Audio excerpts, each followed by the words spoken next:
Hi everyone, Jack Drees here. It is Christmas Eve, Festivus, whatever TV show reference you want to use today. I personally prefer Seinfeld, so I consider this Festivus.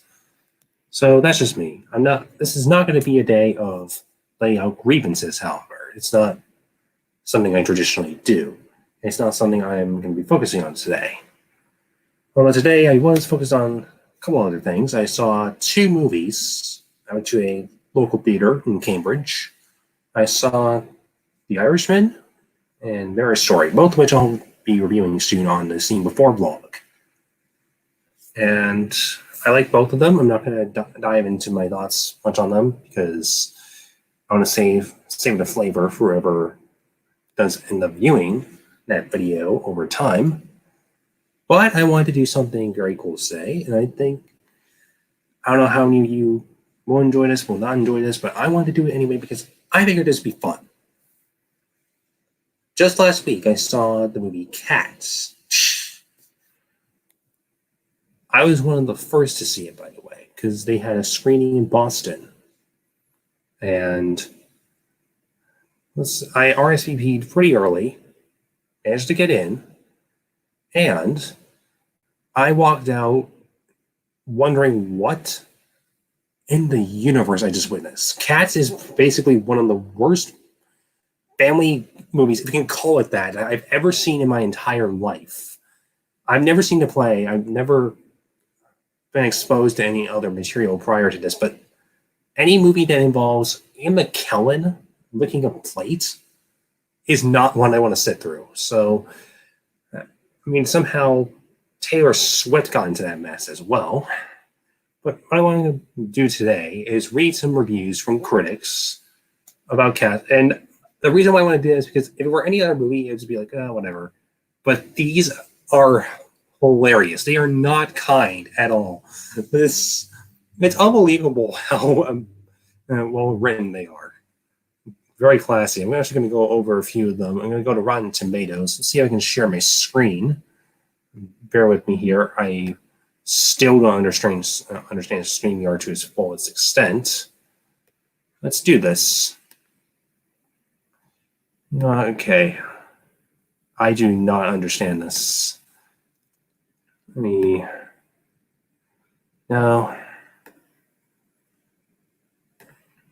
Let's do an application window. Okay, so I'm actually going to do one thing here before we go any further. Yes, I have the volume all the way to 100, so let's go. You know what? Hang on just one more second. I'm going to do one thing. Let's cancel. Go back to where we were. If I tested this out like a genius, I would not be stuck here. I'm going to go to my channel and it's a YouTube chat and see how it looks there, just in case. Because, again, I'm a genius. Okay, so it looks pretty much the same. So, do easier information. Okay, that's good. So, now we'll try it. Share screen. That's good. Okay, yeah, that works. That works. Okay, so we're going to leave that there. We're going to go to Rotten Tomatoes. And I looked up showtimes because why would I not want to go see this movie again? Because it's that good. Not anyway. 17% of Rotten Tomatoes. We're going to check on my YouTube every now and then to see what the chat looks like, but this is what it looks like for now. Let's go to the great reviews. You know what? You know what? This is actually a good idea. I'm going to get the chat on my phone. That way I could do a bunch of different things at once. If I were doing this on two monitors, you don't know how easy this would be. So let's get out of that. Okay, now that works. So let's go over here. We've got positive reviews. Surprisingly, there's 3 positive and 3 negative because this is mostly negative. All right. There's something uniquely fun about seeing the likes of Ian McKellen and Jennifer Hudson fully committing to their down on their paws characters. A spirited sense of shared strangeness. It's a positive review from Mary Elizabeth Williams on Salon.com.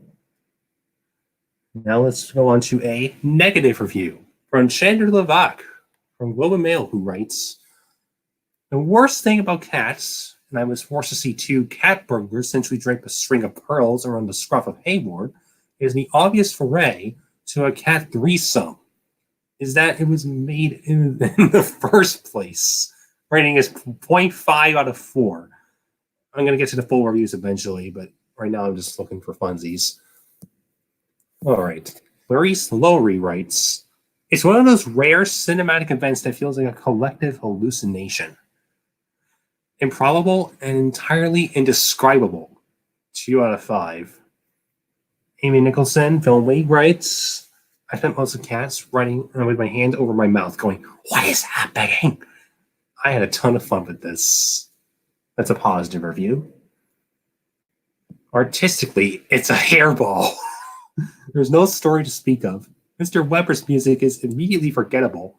And, like a cat sitting at an open door, it takes forever to get where it's going." That's John Anderson from the Wall Street Journal. Katie Walsh writes, that's a positive review, by the way, from Tribune News Service. I mean, not that positive. It's a 2.5 out of 4. If you have no prior familiarity with the wordy, purring absurdism of cats, it'll just hit harder and you'll likely have a lot of questions. You don't even know how many questions I had after this movie. You just don't. The Starstruck Cat is a rare attainment and very well could be the last of the film industry's industrial scale caprices. Caprices, I don't even know how I'm pronouncing this. I'm bad at words apparently today. A funkier folly down to the molecular level. From Ray Pry from New City. And I just realized I don't have a screen share on. Let's see if it works. There we go. Finally. Now we'll do this. Okay, let's try this again. Let's see, I'm going to see if it switches my, but there we go. So, Glenn Sumi writes, from Now Toronto, "Despite some clever additions to the Strange musical, Tom Cooper's adaptation produces many bad and bizarre memories." Ruben Parada Regal writes, "All of it seems quite alienating most of the time." It's a full review in Spanish, so I don't know if I'm going to be able to read that. Chris Knight from National Post writes, "It's like watching someone watching the movie, which is itself like watching cats dry." I guess as opposed to watching paint dry. 2 out of 5. Matthew Bond on the Mail on Sunday writes, "I don't want to hear a memory again for a very long time. Meow." So, Paula Arancazal Ruiz writes, "An incoherent pastiche that combines theater, film, and digital technology with virtually no skill." Full review in Spanish. There's actually audience reviews. One super reviewer, specifically Nate Z, writes, "Cats, beyond all reason, is a musical sensation." Andrew Lloyd Webber based the show on the poems of T.S. Eliot. The original production played on Broadway for Let's Show More. For 18 years, from 1982 to 2000, and I don't know a single person that likes it. It was only a matter of time before these jellicle cats were headed for the big screen and the big budget folly. The first look the public got of a Cats movie musical trailer was met with revulsion and horror. I was anticipating the worst, and yet I still wasn't fully prepared for the jellicle disaster strutting around with undue confidence. Director Tom Hooper, Les Miserables and The Danish Girl, both movies I have not seen, by the way, made a colossal misfire to film his action in motion capture bodysuits and then provide CGI hair and cat features to them later. This choice dooms whatever meager chance a big screen Cats might have had.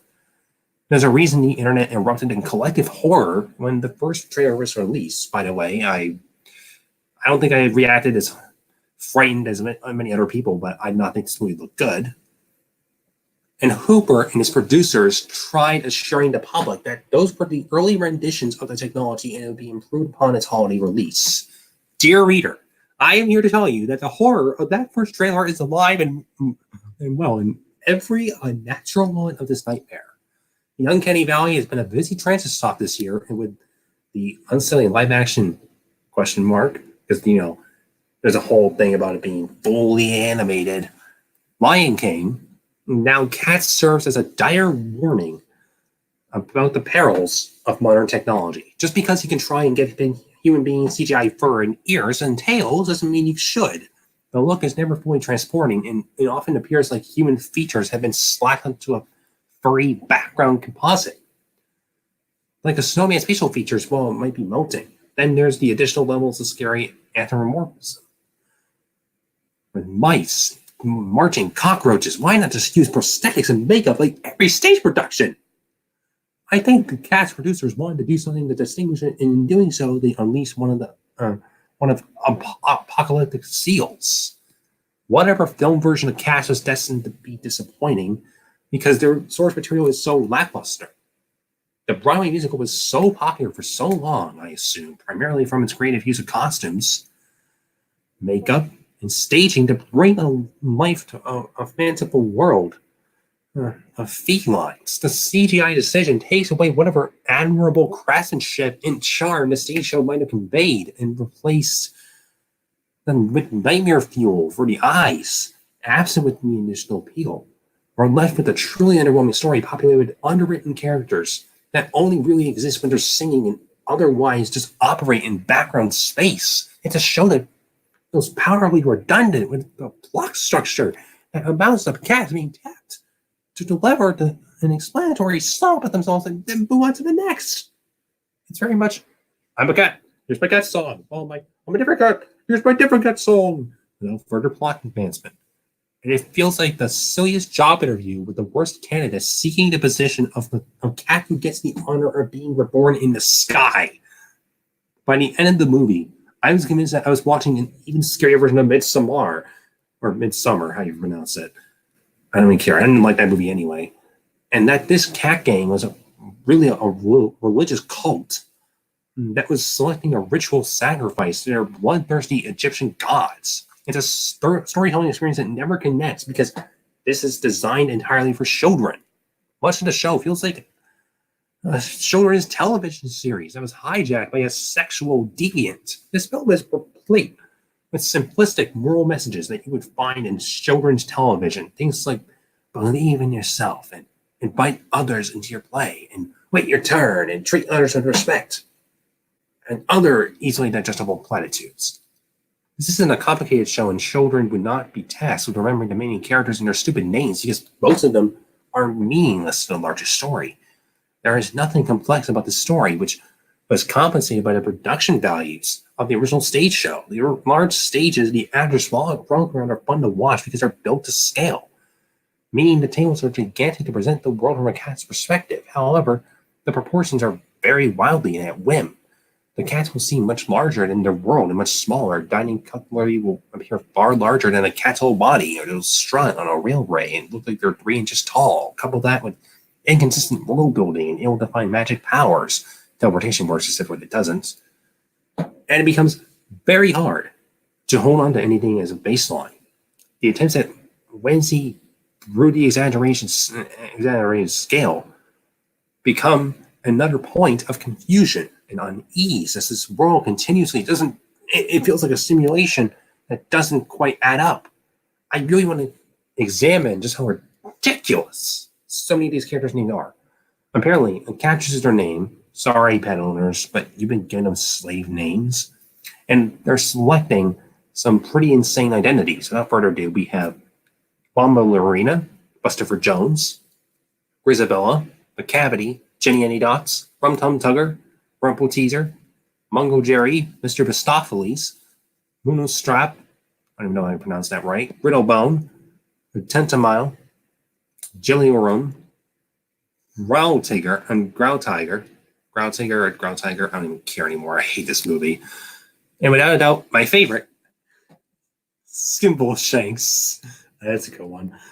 You could play a game guessing whether the names were cat names, pirate names, or something an elderly human said during a stroke. The songs are also another source of disappointment. There's a lone exception of Memory, and Jennifer Hudson kills it with a kind of emotion the rest of the movie was missing.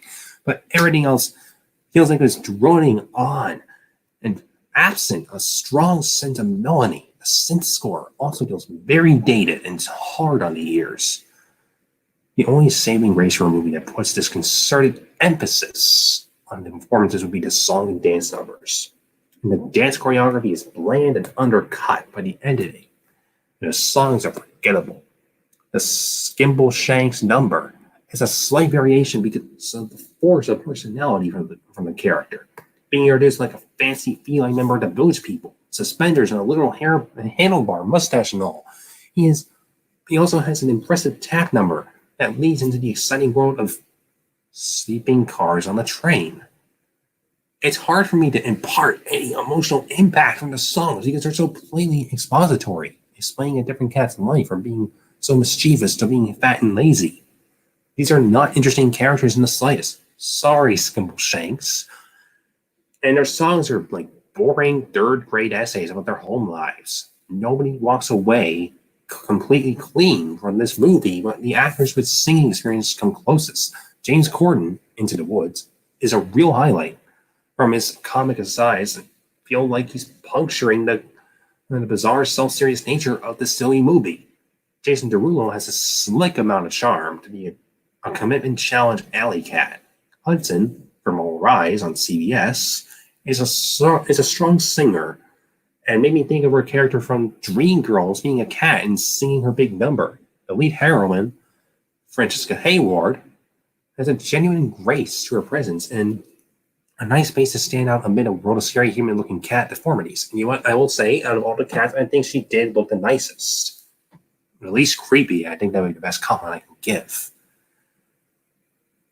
I wish she had more moments to showcase her balletic talents. The older actors are the worst. They're the worst, unfortunately. Judi Dench from Murder on the Orient Express looks pained and sounds it too. Her fourth wall-breaking song, oh my God.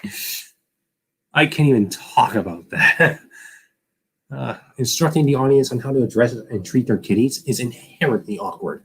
Elba from Hobbs and Shaw provides a palpable sense of menace to his devil figure until he appears without clothes, and I audibly gasped and groaned. In one instant, any sense of menace vanished as I watched a naked black cat version of Idris Elba dance a Jolly Jake. I know these actors signed up for this, but that didn't stop me from feeling a resigned sense of embarrassment for them. And now is the time to talk about the unspoken audience for our live-action cats. And that's the contingent of furries or soon-to-be discovered furries. I was wondering before if the filmmakers would be cognizant of the unorthodox appeal of their film production to a certain select group of audience members. I'm here to say that they are completely aware and play into this. There's a musical number where Taylor Swift sprays catnip, aka magic horny dust. No, and it actually does kind of look like that. That drives cats crazy, and they writhe and purr with this wild abandon, striking evocative poses with legs raised. There may not be any visible genitals, but that doesn't stop Rebel Wilson's character from a joke about neutering. In news reports, Derulo has been upset by his phantom policy in the movie, which is slightly hilarious considering he signed up for this. But it's also indicative of the weirdly sexual vibes the movie is playing around with at an infantile level of wonder. He's not wrong, by the way. There is going to be a generation of moviegoers who watch cats and discover they are turned on by sexually human versions of animals slinking around, licking their legs, and rubbing their fuzzy little butts. I was waiting for cats to end long before it did because so much felt pointless. So much felt so pointless. The false whimsy was covering ineffective and repetitive storytelling, malnourished, and unimportant characters, confusing world building, and powers, middling songs with one sterling exception, and direction that seems to make the whole experience Enterprise feel like a children's cartoon. It's too simple to be intellectually stimulating, too weird and confounding to be whimsical, too sporadic and repetitive to be emotionally involving, and vacillating between complete seriousness and wanton silliness. I'm not his idiosyncratic direction of big Broadway musicals. I enjoyed his rendition of Les Miserables and thought several of the artistic choices made the movie better, especially with the live singing. With Cats, I don't think there was a possibility of this ever being a good movie, as long as it was a faithful adaptation of a not great stage show. However, there were decisions that made this movie much, much worse. Namely, the scary message of technology and flesh. If somehow you're a fan of Cats, or somehow consider yourself one as an adult or a furry, you might find some degree of enchantment. For everyone else, Cats is a catastrophe. Love that. Sorry, 8th grade D. Well done. Your sacrifice has helped us all. Okay, so let's move on to somebody else. That was a what was it? Audience review. So let's read a critic review. I just want to go through. Let's do some top critics. Let's see here. Oh, Peter Travers. Let's do Peter Travers. This is 0 out of 5. I have read this already, by the way, but I mean, at least part of it. Cats, a Broadway musical adaptation straight out of the litter box. This disastrous attempt to bring Andrew Lloyd Webber's hit musical to the screen shouldn't happen to a dog. I'm honestly so excited to read this right now. So here we have James Corden in the center. That's Francesca Hayward. That's Mistopheles. I don't know who that is. It's not Taylor Swift. I think she didn't come in at that point. Okay. James Corden centered. Lets his freak fur fly in Cats. Okay. Here we go. I'm already excited. Attention, moviegoers. Searching for the worst movie of the year. We have a late-breaking winner. Cats slips right in under the radar and easily scores at the bottom of the 2019 barrel and arguably of the decade. Okay. Hang on just 1 second. My screen is going crazy. And let me go back. Let me try that again. We have a late-breaking winner. Cats slips right in under the radar and easily scores as the bottom of the 2019 barrel and arguably of the decade. Even Michael Bay's trash trilogy of soul-destroying Transformers movies can't hold a candle. What happened? Wasn't the stage production of Cats music by Andrew Lloyd Webber and lyrics by poet T.S. Eliot an award-winning smash from Broadway to Tokyo? It was, but in this all-star, all-awful screen version directed by Tom Hooper, The King's Speech and Les Miserables, everything that should work goes calamitously wrong. The first trailer earned hisses on social media. The full movie, and as indigestible as a hairball, is much, much worse. Shot on a soundstage suggests a bad feline-themed Halloween party. The film, like the show, is based on Eliot's beloved 1939 poetry collection, Old Possum's Book of Practical Cats. That means that over a single night in London, a tribe of junkyard cats called Jellicles run a talent show to prove their worthiness to the chief judge. Old Deuteronomy. I don't even care. It's so stupid. Judi Dench, a dame who deserved better. The prize? The chosen feline will ascend to cat heaven, known as the Heaviside Lair, and be reborn into a better life where presumably no one will ever be forced to sit through this movie. Oh my gosh, I love you, Peter. Talent is misused all through the film. There's Sir Ian McKellen as Gus the Theater Cat, singing of his lost youth. Idris Elba as McCavity, the Monster of Depravity, and God help her, Taylor Swift as Bombo Lorena, his accomplice in crime. And Hooper traps the actress in an airless, lifeless bubble of a film that scarcely gives them room to breathe, much less develop a character. Instead, he misguidedly covers them in digital fur and bizarre makeup. The opening number about Jellicle cats, in which the word Jellicle is repeatedly drilled into your ear until you want to cry your mercy, serves as a warning of the punishment ahead.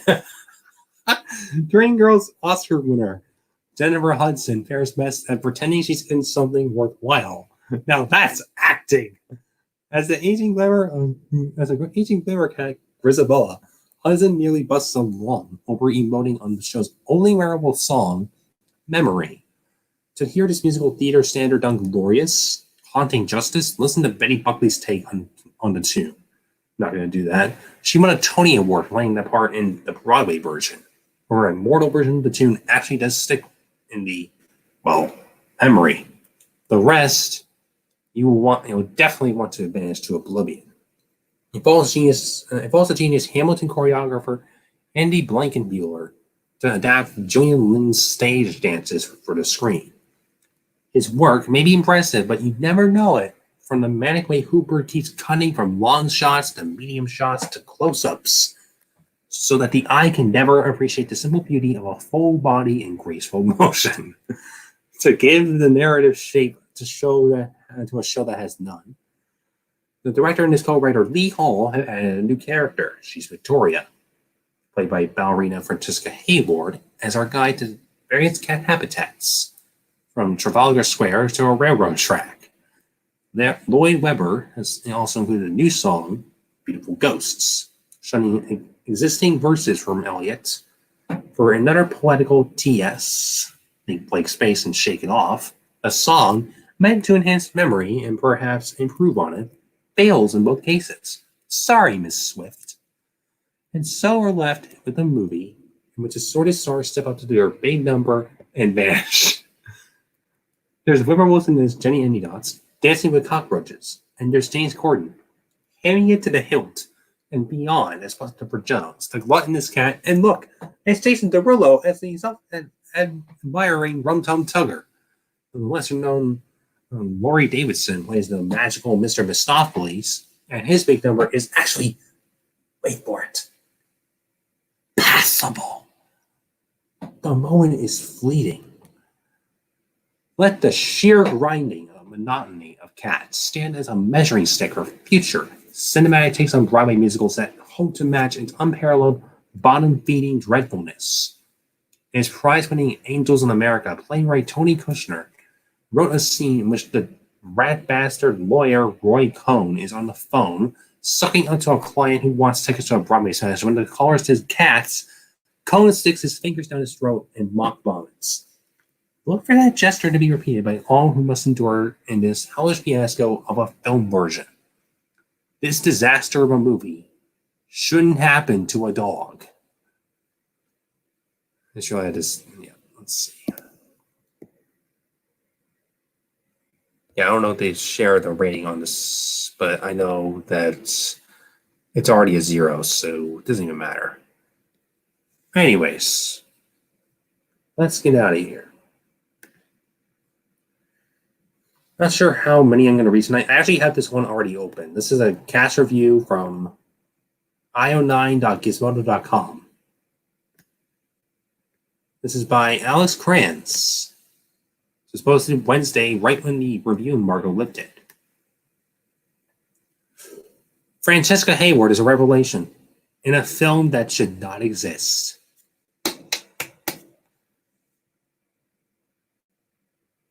I have been processing this movie for the last 24 hours, trying to understand anything as terrifying and visceral a train wreck as Cats.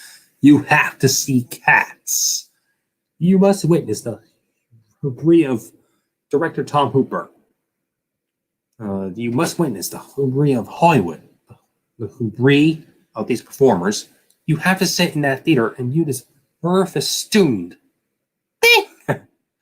That's so that years from now you might heroically say that you were there. I can say that.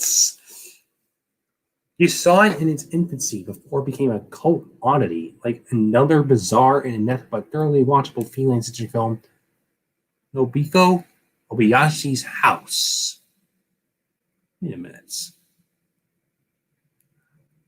I don't know what's the one I'm thinking of. Anyway, so Cats defies belief because it exists, and yet at every turn, it is very obvious that cats should not exist. The plot of Cats isn't necessarily important. When Andrew Lloyd Webber adapted T.S. Eliot's book of poems in 1981, he wasn't trying to create a narratively complex musical. He was just making an experience, all dance and spandex and discordant crooning. Everything you need to know is in the opening number when the cats explain that there will be a Jellicle ball, and old Deuteronomy will choose one cat to ascend to a higher plane of existence. Cats the movie, penned by Lee Hall and Hooper, helpfully reiterates this in a new scene between two characters, just in case the digital fur and all the cavorting distracts you from the plot. The narrative crux of the story comes from partly from the preconceived notions of the cats. There's a whole lot of slut shaming revolving around why the cats all hate Jennifer Hudson's Grisabella, but mainly from the machinations of Idris Elba's Macavity, who saunters and periodically to magically disappear competitors for his desired slot heaven side, another name for the devil cat's higher planes of existence. Director Tom Hooper is a lot like Macavity, disappearing actors when the wind strikes him, and replacing them with digital golems who move and interact with the set in a way that's not quite right. Oftentimes, a beautiful and very real sequence of dance will be interrupted by a digital character flinging themselves across the screen in the dirty way of unfinished animation. They'll land softly like they've been learning wire work from a Hong Kong stunt director. That's actually on the show I watched, by the way. If you ever watched the John Campea show, one of the people on there actually referenced this. It's actually didn't even know that was in this review. But it's not just the way the real and digital combat each other in the same scenes and using the same body. It's the way that I don't know if I want to say, it's not for, I try to make my channel somewhat kid-friendly, but this is probably not going to be kid-friendly. It's just the way that it's just not finished. I witnessed an entire man, Nick cap and coat, just standing in a scene among a gathering of cats. I saw a terrifying gray statue looming over a character, only for it to blink and realize it's a woman who is a cat. But they colored her, and then they forgot to add fur. In one scene, nearly all of Judi Dench's hand is a fluffy blonde like the coat of her cat character, Deuteronomy. In another, it's just her regular hand, complete with what happens to appear, what appears to be a wedding ring. Most cats have human feet, but some cats also wear shoes, except for newcomer Francesca Hayward, a ballerina who does a long and gorgeous dance number on point. It's a beautiful skill and the kind of thing that you normally need to pay to see in a theater. Here, you see it for a price of a single movie ticket, where they CGI'd out her ballet shoes and gave her digital toes that skitter weightlessly across the floor, engendering a powerful feeling as wrong as that Pixar baby 30 years ago. Not gonna look at it. All right. You have Jennifer Hudson as Grisabella. Her look is one of the least disturbing in the film, and that's probably the biggest compliment that this thing gets. And it's doing it again. Hang on just 1 second. Yeah, whenever the screen is starting going black, I gotta switch to tab. Okay, that's not normal. Come on. Hang on. I don't know why this is happening. It's not happening on this feed right here, but apparently it's happening here. Let me try clicking. Okay, come on. Anyways, moving on. The fur breast that distract us. Oh, you gotta be kidding me. Hi, please. Okay, the fur breasts that distracted us in the trailers are at least subdued. I know it's not happening on screen, as far as I'm aware, but this is getting out of hand. Let's go back. And it happens again. Okay, computer. Let's go back to Rotten Tomatoes, see what happens there. That works. And this doesn't. Okay, let's go back up. Okay, let's try this again. For the umpteenth time. The burp. Stop! Stop it! Stop! Let's go down further. Okay. Now we'll do this again. Cross my fingers. The fur press that distracts us in the trailers are at least subdued. Everyone is digitally androgynous. As the baby's first Photoshopper had a little too much fun with the smoothing tool, those some were smoother than others. Hayward's Victoria has thick fur, and dentist Deuteronomy is quite fluffy. But Elba's cavity is so sleek you can see the actor's unclear musculature just below the surface, creating an unnerving window into a Thundercats future. I thought I could get past the digital fur and shapeless, sexless forms to just enjoy cats, as Hayward tears her way out of a pillowcase and finds herself in a junkyard of Jellicle cats to come and play, as I was positive that I could experience Cats the movie like Cats the musical and just let the weirdness wash over me, allowing the songs and dancing to entertain. Hayward and Robbie Fairchild, who plays the narrator Munko Strap, are so talented as dancers and singers that I was positive I could forget the bad effects and creepy looks. I survived and even loved Alita, didn't I? The cast is so clearly deeply invested in having a great time in the film, like those theater kids who got a little culty in high school, only professional dancers and wealthy entertainers. Then Rebel Wilson unzippers herself and stepped out of her fursuit and proceeded to consume hundreds of tiny human/cockroach composites she trained to dance for her amusement. There's no coming back from that. Let's try this again. Hang on. Smooth. All right, moving on. No blackening. There we go. Fans in the musical version of Cats both love and hate the film. The significant changes to characterizations, Taylor Swift's ballerina, changes from a co-lead in the stage version to an evil, one-scene temptress who drugs the whole cast and steals Dench's Deuteronomy away to a boat.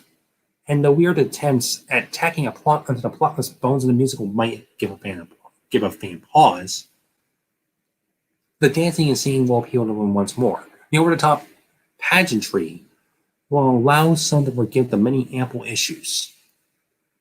Like how Hopper completely ruins memory with a bad mix that finds Jennifer Hudson's vocals drowned out by the orchestra. It's no surprise, much like his hack job of On My Own in the 2012 film adaptation of Les Miserables, he messed with the iconic Cats too by using distracting camera work on weird cuts.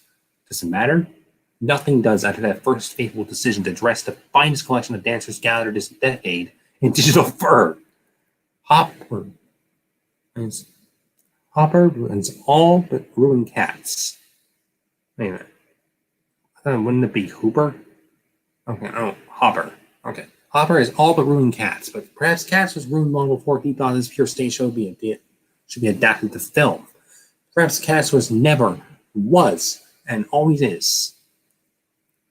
Perhaps Cats is beyond us, transcending good taste and bad to exist in a world of pure and unadulterated spectacle. You have to witness Cats because you cannot comprehend it otherwise.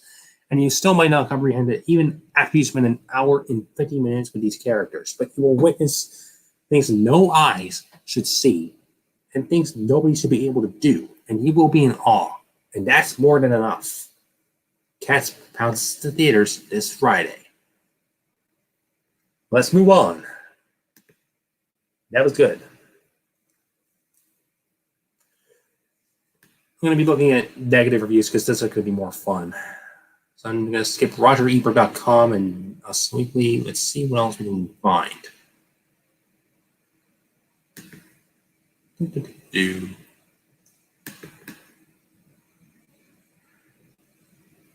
Okay, one thing I found hilarious. This is not the first positive review, but this is the second positive review.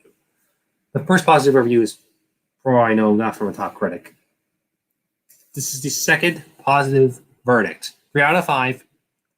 I didn't hate it. Out of everything you could say that's positive about this movie, that's not a good one. Let's see, what else? Let's try. Okay.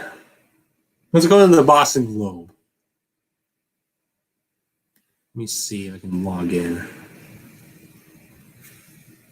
No. Hang on. Let's see if I can log in.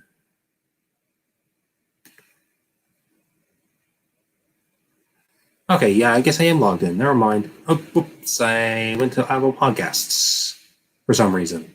All right, so I'm signed in. It's called Oh God, My Eyes. Reed Hyber's scathing review of Cats.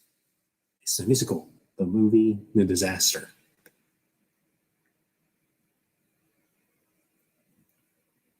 When I saw Cats at a previous screening the other night, something happened toward the end that I've never actually experienced in a movie before. It came as the legendary British actress Judi Dench, digitally pixelated into a giant orange tubby named Old Deuteronomy. Smoke sung the lyrics of the final number, The Addressing of Cats. As Dame Judy carefully enunciated each verse, then paused and started a new verse, the audience began to titter, then laugh, then roar, because each pause seemed to signal, at long last, the film's end. Each new verse became a new, fresh source of hilarity. It was that rare occurrence of Hack Theater going to full springtime for Hitler and giving release to blessed, hard-earned mockery. I think I was actually just seeing screening as this guy, I'll be honest with you, because Boston. Anyway, like, people were laughing when I saw this movie. And I was one of them, because I was not laughing for the right reasons. I was laughing because it was crap. That's what it was. It was pure crap. It was a hairball, as they say. It was catastrophic. It's an abomination. I truly believe our divided nation can be healed and brought together as one by Cats, the musical, the movie, the disaster. Another news, my eyes are burning. Oh God, my eyes. You ever heard of the uncanny valley effect? The eeriness or revulsion felt when looking at a humanoid figure that's not quite human? The digital era has given us many examples of the uncanny valley, but Cats is the first movie to entirely set shop there. Based on the hardy Andrew Lloyd Webber musical, first staged in 1981 and still running somewhere on the planet, the film represents a further reworking of the original source, T.S. Eliot's 1939 poetry collection, Old Possum's Book of Practical Cats. Instead, the stage version's costume and makeup, however, director Tom Hooper, The King's Speech, Les Miserables, has chosen to CGI and green screen his talented cast of dancers and stars into furry bodysuits with whiskers, cat ears, and prehensile tails. Let's see. Let's go past Jennifer Hudson. The effect just doesn't take with certain players. Jennifer Hudson is Grisabella, Robbie Fairchild is Monkstrap, and even Francesca Hayward is of the Royal Ballet as the naive newcomer Victoria. The faces seem to nearly float atop the Fox Fleur, never quite gelling into one plane of vision. Some cats wear clothes, some don't. All are neutered, as Macavity, the mystery cat, Idris Elba, has been villainized with the green contact lenses and the trench coat. When in one dance number he appears without the coat, it's like suddenly seeing him naked, except not. None of this seems conducive to the hoped for air of whimsy and wonder. In fact, there are moments in Cats I would gladly pay to unsee. You mean both, brother? Including the baby mice with faces of young girls and the tiny chorus line of cockroach rockets. Again, with human faces, the Jenny Anydots gleefully swallows with a crunch. Anyone who takes small shoulder to this movie is setting them up for a winged monkey levels of night terrors. Oh my gosh. I'm imagining myself going to see this movie as a kid right now. I said in my review that I think I would only like this movie is if it was one of the first I've seen in my entire life. After hearing other people's opinions, I'm wondering if that's going to stick. I wonder if it'd be the first movie I never hate. If you are a diehard fan of the musical, you may be put out by the liberties Hooper and his co-writer Lee Hall have taken with the show's book. If you've never seen the musical, you'll be wondering what the hell Jellicle cats are, why the characters never stop singing about them, why anyone want to win the top prize of the Jellicle Ball, which, as far as I can tell, is a literal death sentence. The cats divide into two camps: the dancers and the featured players. The former are limber and mostly anonymous. True chorus line cats, except for Hayward, who elegantly pirouettes and plies, I'm sorry. It's a different word. The French hip-hop wonders known as Les Twins, and the Australian ballet dancer Stephen McRae, who gets a pretty decent tap number as Skimbleshanks, the funny name, the Railway Cats. If the choreography were better, or if Hooper filmed it in a way that made any sense, the dance numbers in Cats might start as the film's highlight. But he's of the school that believes the camera should move as much as the talent. There's no pattern or inner logic to the bodies flying back and forth, some via unconvincing wire work. Also, the bit with the synchronized tails is just plain creepy. I don't think I was creeped out by this movie as everybody else, but man, it's weird. Of the named talent, there are singers who act. Jason Derulo as Rum Tum Tugger, the actors who sing, Hudson, and the actors who should know better. James Corden as Fat Cat Buster Jones bears this resemblance of Mike Myers' universally reviled Cat in the Hat. They adapted the book into a movie years ago, which can't be intentional. Can it? They both take hits to crotch. As Jenny Anydots, Rebel Wilson does her look how gross I can be routine, scratching her crotch and cracking pathetic cat puns. Oh my gosh, it's bad. Ugh, I forgot about the cat puns.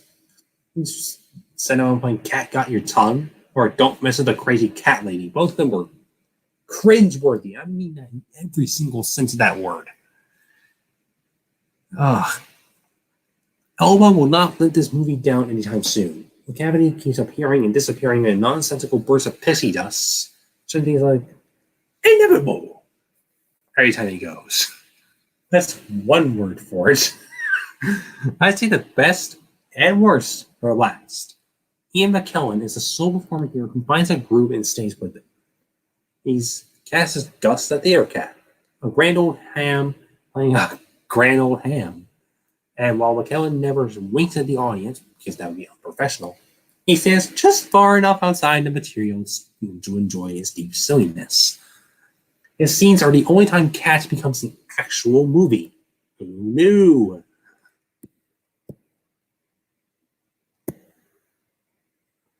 Oh boy, we're back to Taylor Swift again. When Taylor Swift shows up, Cats becomes the Taylor Swift show. The Swifties at my screen squeal their approval. Yep, I was at that screening. I can confirm right now, I was at that screening. I remember seeing, okay, there were like a couple girls behind me in the back. They were like, ah! I remember that. She sings The Cavity the Mystery Cat. It's a sort of Las Vegas Cirque du Soleil number. Heavy on the catnip and sexkin vibes. Like a true diva, she arrives from this song and then leaves the building, never to be seen again. At least Hudson sticks around for the whole movie, weeping through her nose until Grisabella gets to the big number, Memory, for which Hooper jams the camera as close as he can to the singer's face because that's what won Anne Hathaway an Oscar and Les Miserables. That movie made a lot of money while not being especially good, and Cats, which is especially bad, may do the same. There are plenty of people who never made it to a Broadway show because they're just a high-wattage touring production. Maybe some of them will even recognize the movie for the towering, triply compounded work of Kiss It is a triumph of vulgar, wrong-headed showmanship. So, first you're Mary, I'll jog, says Dench's old Deuteronian defiant number. Oh, and say, a cat is not a dog. I think we finally found one that is. 1, 2. Directed by Cats, directed by Tom Hooper, written by Hooper and Lee Hall, based on the musical by Andrew Lloyd Webber, based on the poems by T.S. Eliot, starring Francisca Hayward, Judi Dench, Amy Sherwood, Ian McKellen, Taylor Swift, Jennifer Hudson, Rebel Wilson, James Corden, Boston Theaters, Suburbs, 110 minutes, PG, Earl, thematic events, fruit humor, hairballs. Oh, man. Yeah, I was definitely at the same screening. I don't know. Yeah, I doubt he would have gone to see this earlier than me because I don't think Universal had any plans to screening it earlier than what I witnessed. Okay, I might have time for one more because it's Festivus, otherwise known as Christmas Eve, and I do want to get some sleep because I'm going to come in my room a little bit tomorrow. And I'm going to start working on my reviews.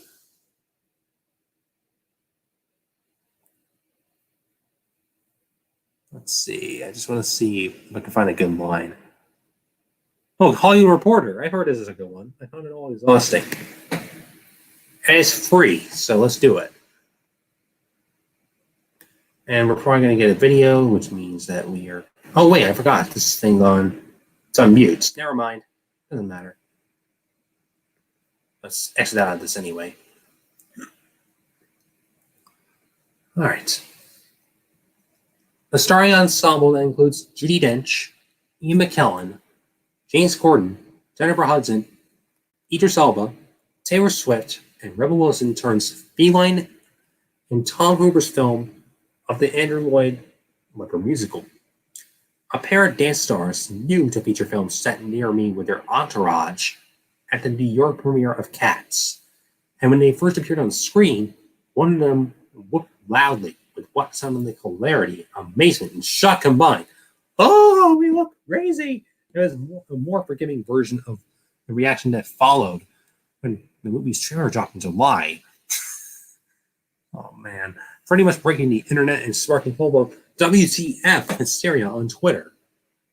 Director Tom Hooper has in interviews that the extreme social media response to the first images from its all-star big screen treatment of the 1981 Andrew Lloyd Webber musical was helpful in modifying the look of the villain characters, particularly since the CG work was still incomplete at that time.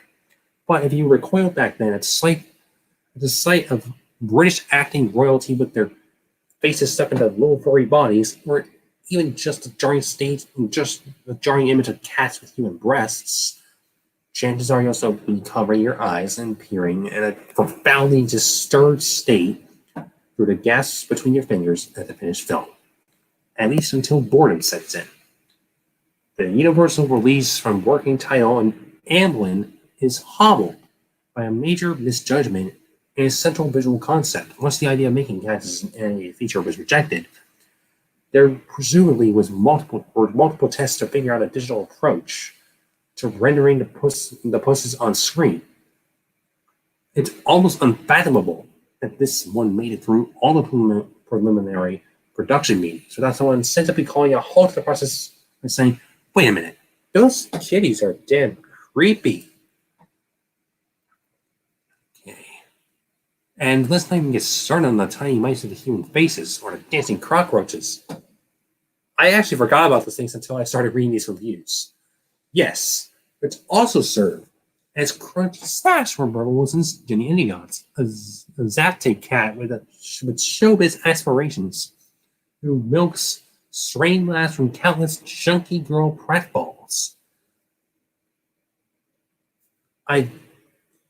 This is why Rebel Wilson, I've never been a fan of her personally, I'll be honest with you. I liked her in Jojo Rabbit, but that's probably the only thing that I liked her in. That's just me. Though, not judging anybody who likes her, that's just my personal opinion. In addition to the generally off-putting appearance of the cats, the proportions are all wrong with respect to their surrounding environment. Sometimes they go from appearing minuscule minuscule to giant size within the same scene. And when Hamilton choreographer Andy Blankenbuehler assembles much of the large ensemble in the dance number that officially kicks off the Doga Ball, more about that in a minute, they just look like they just look like hairy, naked humans wearing cat ears. They kind of do. In fact, that interlude made me think of a fursuit equivalent of the frantic volcano opener from Goddess, the Vegas review in Showgirls. It's very busy. The misconceived musical that more frequently comes to mind, however, is City Limits The Wiz, a 1978 blunder that shares this film stubbornly a magical handle on fantasy material, along with its overproduced bloat and lurid palette.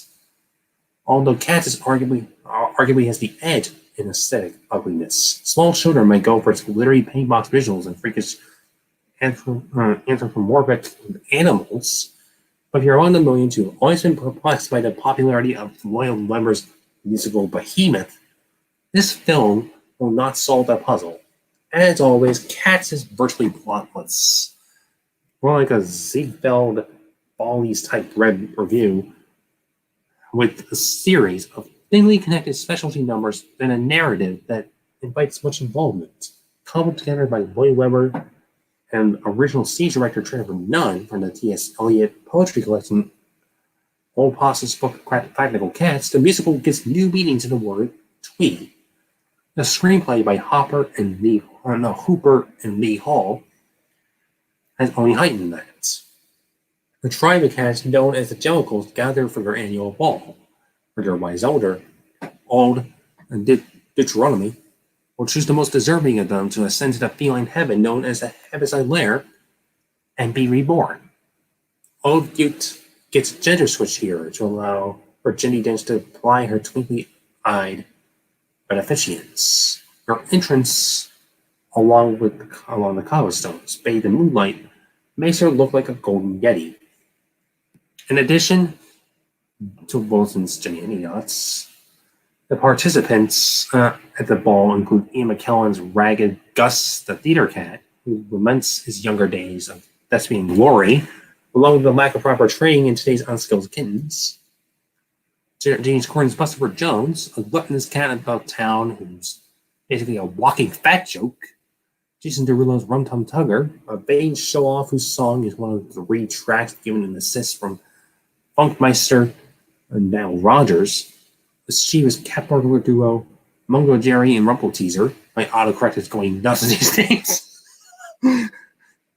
Glad you mentioned that. Played by Danny Collins and Yami Morden, and Skimbleshanks, the railway cat, blessed with mad tap dance skills thanks to Royal Ballet principal Stephen McRae.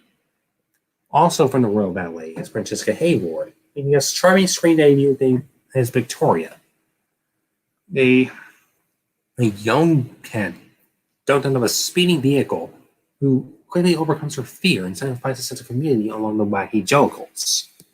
Hissing from the sidelines and regularly disappearing in a puff of smoke while plotting to eliminate all competition for afterlife promotion is the treacherous outlaw McCavity. In tribute to his wicked ways sung by Bombalurina, played by Taylor Swift, his slinky partner in crime. Oh my gosh, these reviews are breaking me. McCavity is identified as a ginger cat, though just to confuse matters even more in a movie with scant regard for coherence, Idris Elba tosses his outer pimp daddy furs and shimmies in a velvety chocolate brown body-hugging hairsuit. Costumer Paco Delgado should think about what marketing does for the club kids. McCavity also has scary green zombie eyes that kept making me think, okay, hope.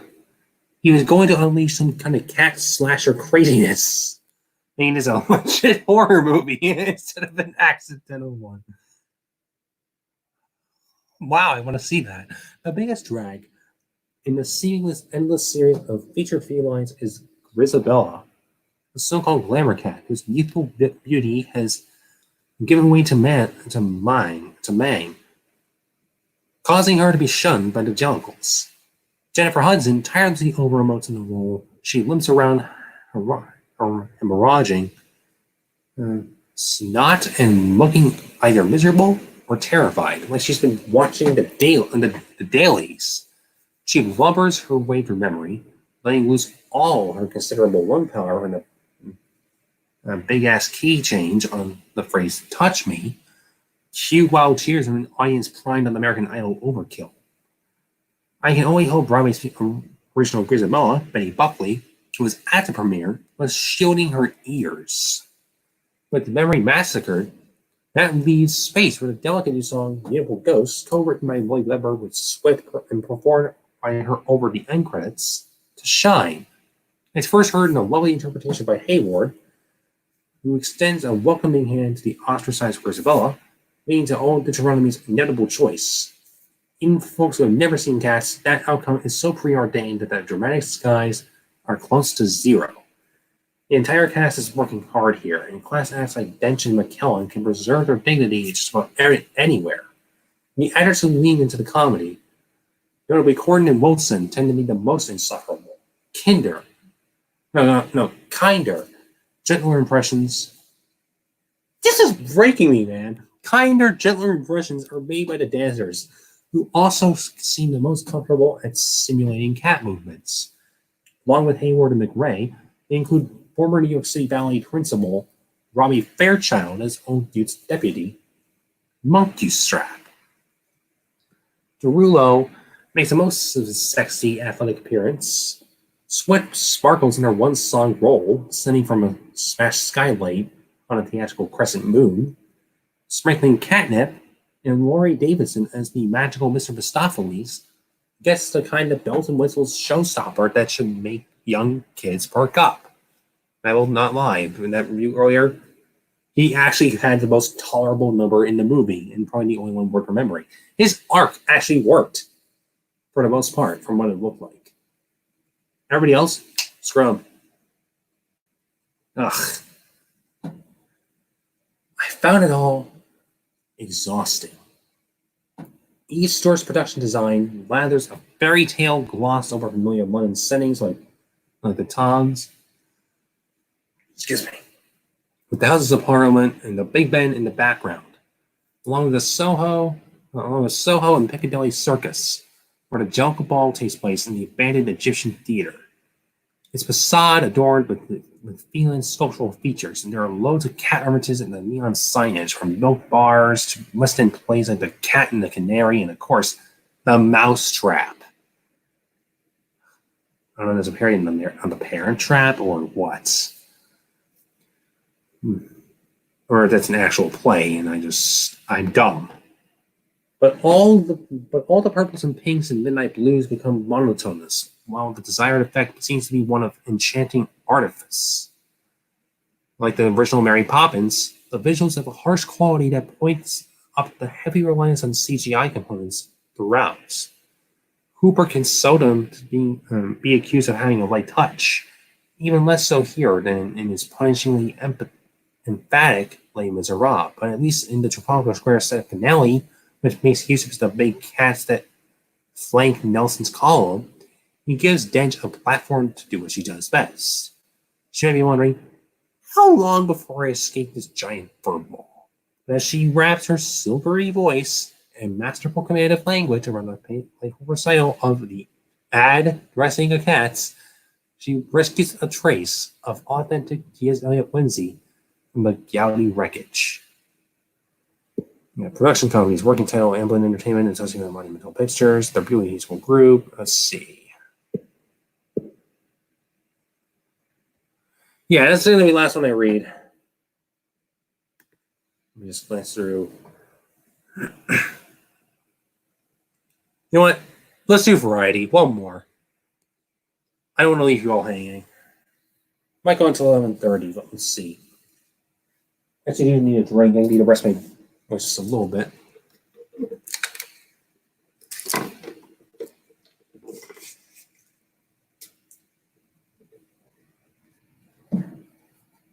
I want to talking really is making my mouth dry. Okay, so Cat's film review. 9 may not be enough lines for some of the stars to let down their involvement in this poorly conceived and executed adaptation of Andrew Lloyd Webber's hit musical by Peter de Bruges. running time of this movie is 110 minutes, but it honestly feels longer, like 10 minutes longer at least, maybe 15. Anyways, back in the summer of 2015, the co-directors of Disney's Zootopia went rogue, disregarding the advice of their corporate colleagues and appearing on stage at the Annecy Animation Festival, disguised as the talking animal cartoon's fur-covered lead characters, an anthropomorphic rabbit and her foxy best friend. The audience ate it up, but behind the scenes, the Disney suits were sweating. For decades, the family entertainment company had been dealing with a very specific group of enthusiasts, identified as furries, who get off on dressing up in full-body animal costumes, drawing inspiration wherever they can find it. By now, Disney lawyers know how to deal with that crowd, but other studios had to learn the hard way. I mention this because it's just one of dozens of things folks at Universal seem not to have taken into consideration before making a movie version of Andrew Lloyd Webber's long-running musical Cats. Another being the need to define for generations uninitiated the meaning of jellicle, a nonsense word repeated nearly 6 dozen times in the opening number alone. Fans in the original show may embrace it. So too will furries, I wager. But it's not enough to take a blockbuster Broadway phenomenon with one iconic earworm. Lloyd Webber's unforgettable memory and a loose plot about a community of street cats competing for a chance to be reborn and trusted to work on the big screen. The King's Speech director Tom Hooper's outlandishly tacky interpretation seems destined to become one of those once-in-a-blue-moon embarrassments that mars the resumes of great actors. Poor Idris Elba, already scarred through enough as the villainous cavity, and trips out the careers of promising newcomers like ballerina Francesca Hayward, with those wide-eyed, mouth-agape Victoria displays one expression for the entire movie. Let me just say, Francesca Hayward did the best she could with the material given to her. I don't know if she knew that she was in a bad movie or what, but she did fine. I'd cast her in a future role if I need like a big dancer or something. Just saying. Hayward, if you need a job, let me know. From the first shot, just such a blue moon, distressingly fake, flanked by healthy cat-shaped clouds to the last cats, first the eyes, and yes, the ears, as nearly all the musical numbers, including Memory, have been twisted into the campy, awards-grubbing cameos for big-name stars and bad CG cat drag. From the moment a teaser trailer hit the web last summer, the studio has been reeling from the ridicule, seemingly blindsided by harsh attacks on the character designs. The visual effects and the very notion of adapting the hit show, truth be told, it should have anticipated the backlash. None of it would have mattered if the movie were halfway decent. Sadly, this uneven eyesore turns out to be every bit the jellicle catastrophe the haters anticipated. A half-digest, terrible of a movie in which Hooper spends too much energy worrying about whether the technology is ready to accommodate his vision, and not focusing on what millions love about the musical in the first place. Simply put, face paint and lycra have done the trick for decades. Skeptical cats and despicable cats. I hate myself right now. Don't need dyspeptical cats. What have you done, movie? Don't need jellicle cats to be photorealistical cats, for if they were, it would open up a whole new realm of headaches to pedantical cats and critical cats, questions no one wants to consider about when they walk upright and talk in rhyme, and how to explain away their bosoms and bulges. The answer to the former gets a fundamental philosophical difference between the stage and the screen treatments of the material. Cats, the musical, was adapted from a volume of T.S. Eliot's poetry entitled Old Posse's Book of Practical Cats, which coined the term jellicle, and contributed much of the verse that served its lyrics. While Lloyd Webber's supplying the music, Gillian Lynn's choreography was every bit as important to the show's success. Oh, boy. Oh, wow. Nipples to the Sky was one of Lynn's signature directives. The title of an upcoming documentary about the creative collaborator who sexually stirs approach scenes largely ignored in his clumsy new version of Cats, whereas the musical celebrated dancing bodies, the movie emphasized singing faces, expanding his role from the recent revival Hamilton choreographer. Andy Blankenmueller's updated, some might say neutered, maneuvers suffer from his graceless editing and a split-second lag in the performance capture process, plus frightening angles whenever the alarming creatures leap across screen. Emotion takes precedent over motion, which doesn't seem like such a bad thing, except now the numbers have been strengthened their sing-along potential. Presented not as whimsical and presented not as whimsical ditties, but as altogether two earnest renditions. The company was never meant to read literally as Cats. It's made up of light and flexible acrobats who adapted their cat-like gestures to suggest feline behavior, even going so far as to stalk the aisles and interact with audience members. For the movie, it's been cast with pop stars and Oscar laureates, from Taylor Swift, satin-like Bumble Arena, and Jason Derulo, glam rock tomcat Rum Tum Tugger, to Jennifer Hudson, ostracized outsider Grisabella, and Judi Dench, respected Old Deuteronomy, a role presented here as female for the first time. I didn't even know they made a gender swap. Didn't help anything. Probably would have been just as insultingly horrible if it were a male or transgender. Even if you were going to go progressive, it still would have been horrible. Because you can't fix bad writing. The instant a filmmaker comes along, blocking and framing all that dancing into medium and tight shots, the effect is lost. We find it impossible to fully appreciate the choreography while our brains instinctively switch over to nitpicking mode. What's the ears going to be seen on the sides, cute but not convincing cat-like on top? Should the whiskers really originate directly under the singer's noses? Why do the characters' heads seem to change shape entirely every time the actors shift position? And under such conditions, just how much of the human form are we comfortable recognizing under all that virtual fur? Since its London debut in 1981, Cats has always been a divisive production. It was an easy punchline for haters while delighting in the hoi-polloi by the herd. If you sense condensation in his review, this movie is breaking me like no other movie has broken me before. It's not intentional. Cats was the first major musical I ever saw, and I wore a t-shirt proudly with its signature cat eyes, a logo that subliminally emphasized the show's priorities via the silhouetted dancers half disguised into feline pupils, to a kid raised in Texas having experienced Cats in the theater passed for sophistication. To more cultured New Yorkers, it was beneath contempt. When the show opened on Broadway, David Letterman picked on it constantly. A few years later, playwright John Guare used it as a running joke in 6 Degrees of Separation, wherein a family of upper-crust Gothamites are taken by a charming young con man who claims to be the son of Sidney Poitier,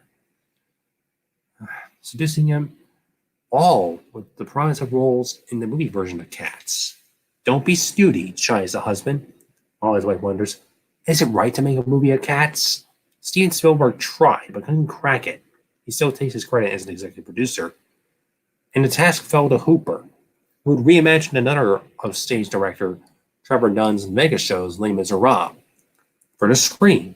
Just as that adaptation went its own way, bringing a sense of grit to grit and grime and shaky documentary-style camera work to Victor Hugo's ragged portrait of Francis Dispossessed. This one also breaks from what had been done on stage. Hooper broadens the beyond the back alley setting to reveal a stylized version of London's Trafalgar Square, all but devoid of Homo sapiens, yet newly festooned with cat-related details, extending far beyond his familiar bronze lions. This allows them to visit cats in different habitats, from the vermin-infested kitchen where the old Gumpy cat, Rebel Wilson, surveys mice and cockroaches dancing in Busby Berkeley style formation, the pests appear far too tiny relative to the cat's scale. Not that there's any consistency on that front. To the stage where the Gus theater cat, Ian McKellen, sings of his exploits, and from which all Deuteronomy will select a cat for reincarnation of the annual Jellicle Ball. Hooper frames things through Victoria's slow, blinking gaze. As the new arrival tosses on the pillowcase by the film's lone human character, adjusts her new young family. It is Victoria who sings the movie's new song, the memory complementing beautiful ghosts, although its rendition diminishes as opposed to emphasizing Grisabella's neglected status, sounding better in Swiss rendition over the end credits. Now, we attempt to create more of a story. It's a misconception that Cats has done, and when in fact it does, it's just not a particularly compelling one. Yeah, I honestly walked out of this movie wondering what the plot even was. Hooper and co-writer Lee Hall have made Cavity a more nefarious character, working on the sidelines of each of the previous Cats songs. When they're finished, he works some kind of magic, enticing the ever-hungry Buster Jones, James Corden, with a pile of mouth-watering trash that causes him to vanish in the puff of dander. They reappear across town, held captive on the barge in the River Thames by a battered old growl tiger. Growl tiger, I don't care anymore. Played by Ray Winstone, who serves as Cavity's shortly accomplice. This device gives new purpose to the musical second best song, the spectacular Mr. Mistopheles. Not magical? Okay, whatever. Sung by not by the magically inclined Tuxedo Cat, Laurie Davidson, the rare cast member likely to benefit from his involvement in Cats. You're not wrong. He didn't do that bad of a job. Where was I? Stop, please. Okay. But by all those who believe in his ability to make old Deuteronomy reappear, narratively it's a nice touch. But again, as when Hudson delivers her overly emotive rendition of memory, the song suffers from being treated far too literally in this context. There will be plenty, I'm sure, who take no issues with Hooper's garish aesthetics, although it's hard to defend the mainstream musical's treatment of Lloyd Webber's music, or a sloppy substitute for Lynn's choreography. At the end of the day, one wonders whether Hooper has even spent time around Cats. I never wondered that myself, but based on the final number that he took on, I mean, I know it's not original. I wonder if he's even spent around time around dogs. And this is coming from a guy who's not a cat or a dog person. I don't have time. I'm not going to take any time to go into this, but I did read one review from RT Ireland that said, first off, full disclosure, I am not a cat person. Second off, after seeing this stupid movie, I'm not even sure if I'm a movie person anymore. And I think that's one of the best things I've ever read in my entire life. It's so good. This is so... It's like reading the Razzies like I do every year. It's so funny. For all... I mean, it's just... It's indescribable. Because it's just not kind whatsoever. But that's what makes it great. So, I'm going to end this right here. Let's do the stop screen share. So it's an hour, 19 minutes, 11:25 right now where I am. It's 35 minutes until Christmas Eve.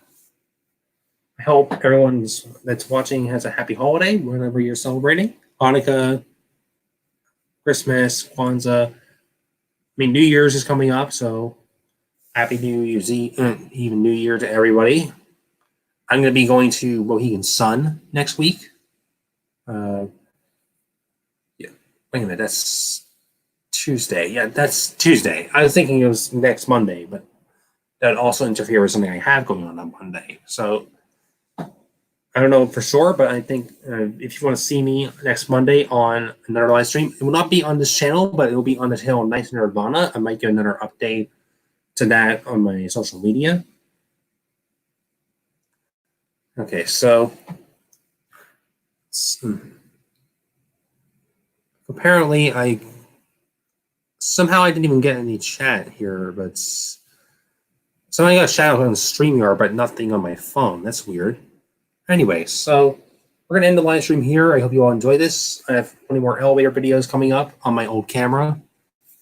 I went out today into the Cambridge area, but I didn't film anything. Hopefully over my break until I get back to school, I will film some stuff. We'll see what happens. Jack 3 signing out. If you're going to see cats, I wish you all the best of luck. And have a jellicle night, everybody. And if you are going to see Star Wars: Rise of Skywalker, a much better movie than Cats, by the way, personally, may the Force be with you. Merry Christmas, Happy New Year, Happy Hanukkah, Merry whatever doesn't offend you. Peace out. Jack Drees. Goodbye.